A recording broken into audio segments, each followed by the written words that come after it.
Hey guys, it's Ryan Steinelson. It's 2:00 on Tuesday, and I'm going live for DIY AI.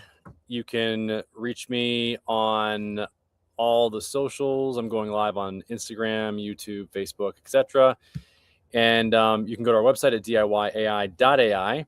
And you can also go to our school community at skool.com/DIY AI. You can also call us at 561-861-3238.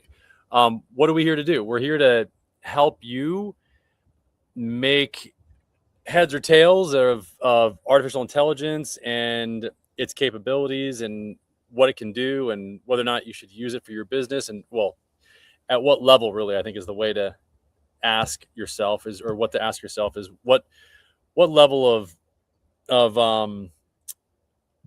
AI do you want? And how much support do you want in your business? Because that's really what it's all about is okay, you've got a business, and do you want to leverage artificial intelligence to help you get all the things done that right now are being done by humans, so that you can have a more efficient business, one that gets more done, makes more profit, and allows you to have more time and more freedom. And so what I'm here to do is to go over at least 3 topics every week and answer questions live from anybody that joins me live. You can either ask a question, or you can either wherever you're watching the video, on the recording or live, below the video, you can post a comment. I see them here and I'll answer them, or you can join live. I'll post a link down below so that you got below wherever you're watching the video, so that you can join me. So that I just did that. So if you have any questions, click on that link. You can join me live. That's really what these are for, is to really go over your specific use case, your challenge that you have. So I hope that makes sense. Let me know if you, and by the way, I've got some background in digital marketing. I've been I'm the founder of a digital marketing agency that's doing 7 figures, and it's been around for almost 20 years, so almost 2 decades. And in that process, I've learned some of the things that really move the needle for businesses. Number one of those, and this is the reason why I started down the AI path almost 3 years ago, is getting the phone to be answered by AI, so that every call gets answered, every lead gets responded to within 30 seconds. What that does is it does 2 things. Number one, it increases the conversion rate that you have. It converts more of those leads that you get into new clients, because you're able to meet them where they're at when they're actually wanting to know more about your business. And the platforms that give you leads like it when you do that. And what they do is they actually give you more leads as a result. And it also allows you to get more leads because you can now identify your business as being open 24/7. And you can take not only phone calls, but you can take message leads and get those responded to instantaneously. So let me know if what questions you have. I'm going to go over the topics for today, and then we'll probably jump off pretty quickly. If I don't get any questions, that's usually what I'll do. But I do want to at least give you guys some of the latest topics in the AI world. So the title today was The Dead Lead ATM, How AI SMS Agents Are Resurrecting 5-year-old CRM Contacts.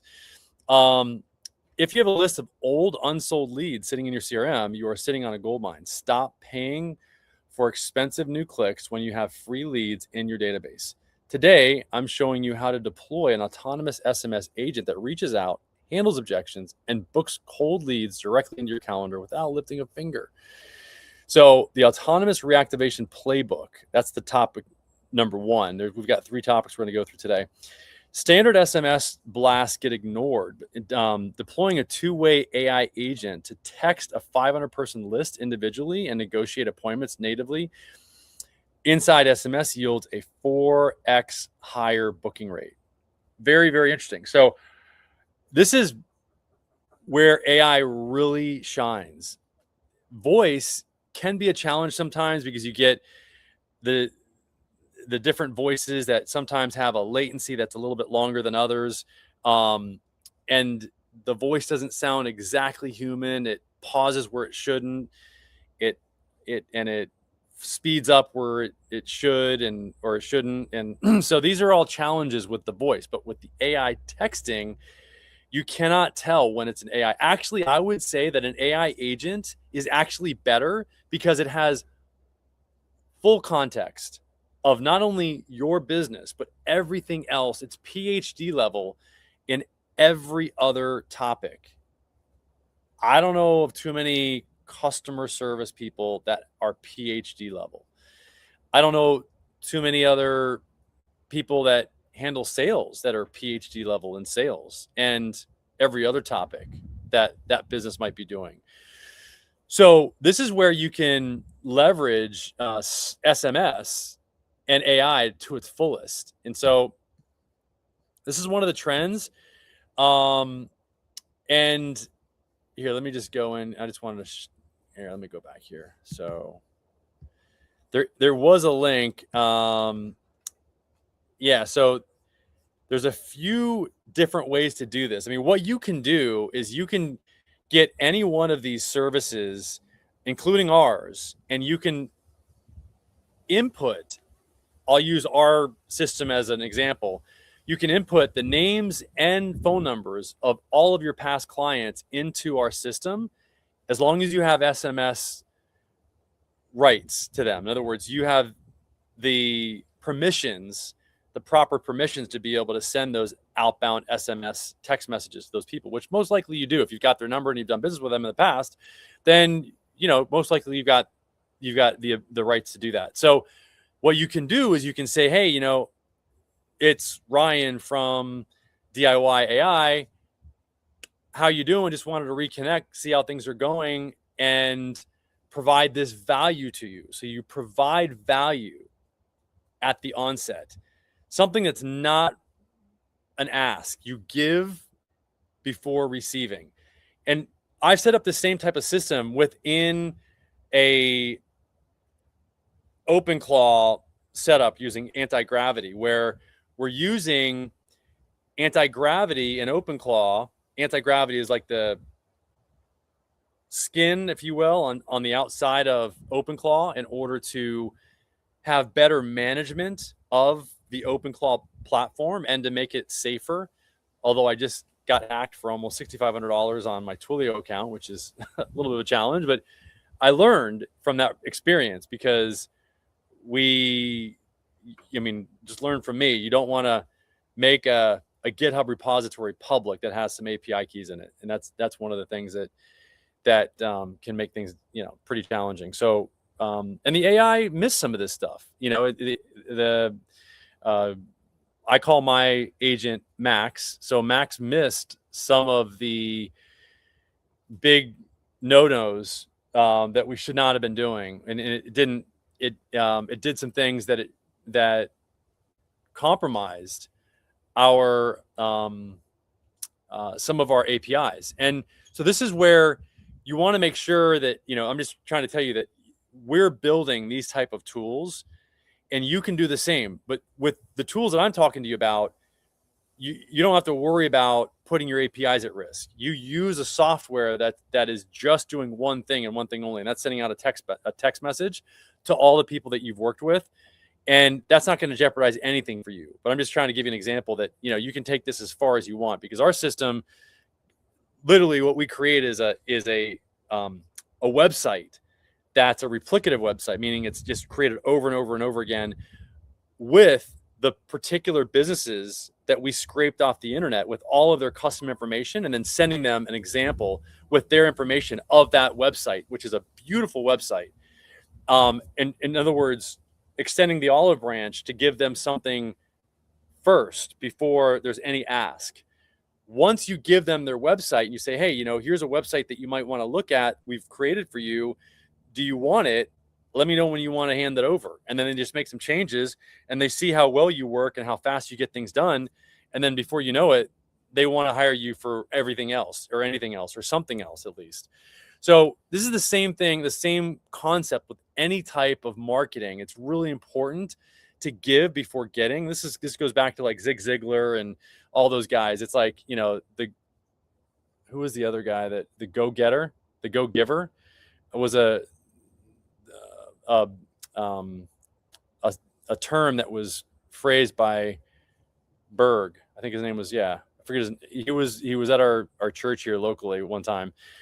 Jay Berg. Anyway, the go-giver, I think was what he said. In other words, you give first, and that's the principle that Zig talked about as well.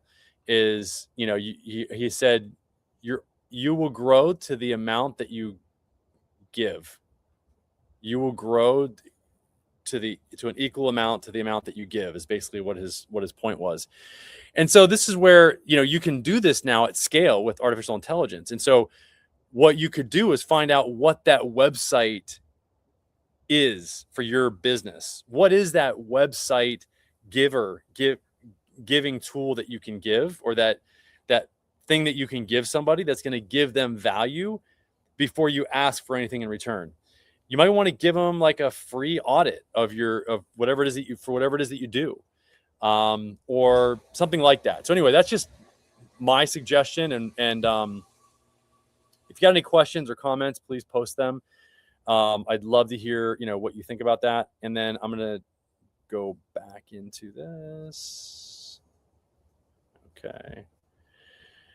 So that's how you do that. And so what you could do is, and you want to train the AI agent, obviously, with a prompt, a knowledge base, the knowledge base being, you know, maybe 3 or 4 conversations that your best intake person, your best customer service person has had over the past month. You feed that to the agent, so it has a knowledge base of your business. In addition to your website link, you would feed that into the knowledge base, and you would obviously prompt it.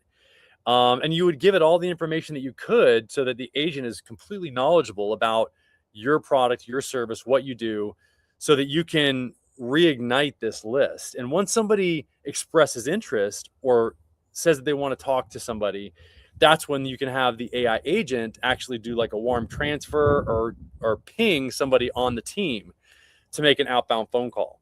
That's the way I would set it up. So, and it's very easy. You could set something like this up in a matter of minutes using our platform and any other platform. So knowledge graphs versus vectors. This is the next topic. If your bot gives like stupid answers, it's using outdated vector search. So vector databases are what we use to, it sounds very complicated, but a vector is not just 2D, meaning flat, it's 3-dimensional. So a database usually is X and Y. So now what we're doing is we're adding in the Z component. So it's not just, you know, on this flat surface, like there's not just a point on this flat surface. There's a point out here that's in a vector space, out in space, and not just on a flat surface. So that gives you a lot more data points, obviously. So it becomes a much bigger database that's got much more information in it as a result. And what we do is we vectorize it, meaning we create specific sections. This is how our brain works. Specific sections in the database that house different concepts. So if we wanted to get information about one topic, we would say that this vector area here is about this topic, and it's all that information is to be housed there in chunks of, let's say, 256 characters is typically what they're chunked at, or where is the amount of information that's put in each one of those vectors. So, so what I was going to show you, so shifting from a knowledge graph, or shifting to a knowledge graph from these vector databases can improve the hallucinations up to like 99%. So your bot stops misquoting your prices. So there is a way to do this. And again, it's all about using a knowledge graph as opposed to what we've used to this point, which is vector databases. And then the third topic, and you can research this. It's very easy to learn more about knowledge graphs, especially with the advent of AI and large language models. I mean, you can become an expert. And I would encourage you guys to, this is one of the things that I think a lot of people don't use large language models for, is to have it teach you.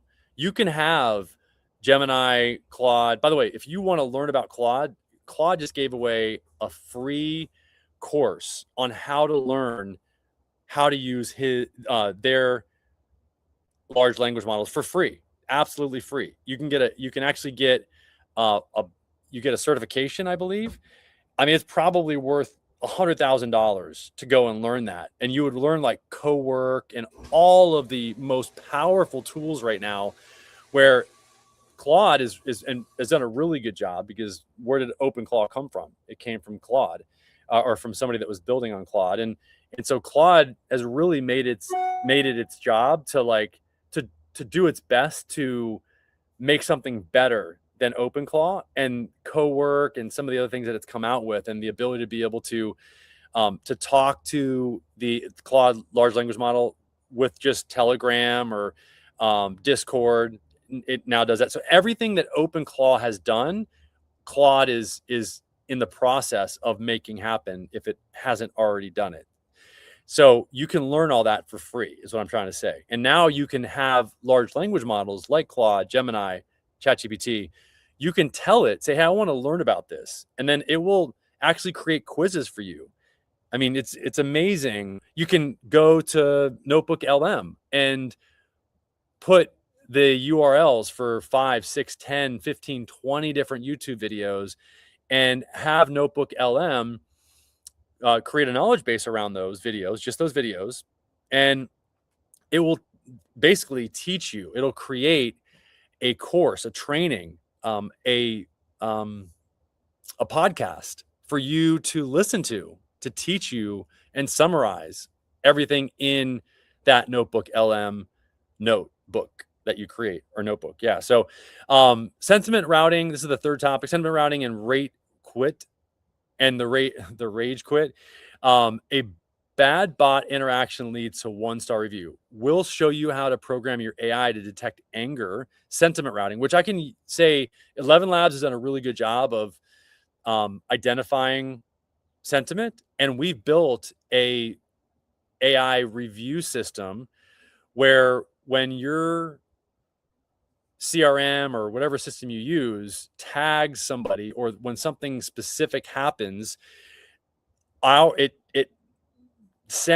has our AI send out a outbound phone call to that person, which obviously we would only do this once we've identified with that CRM that everything's happened, like that we've delivered on the services and everything's been completed.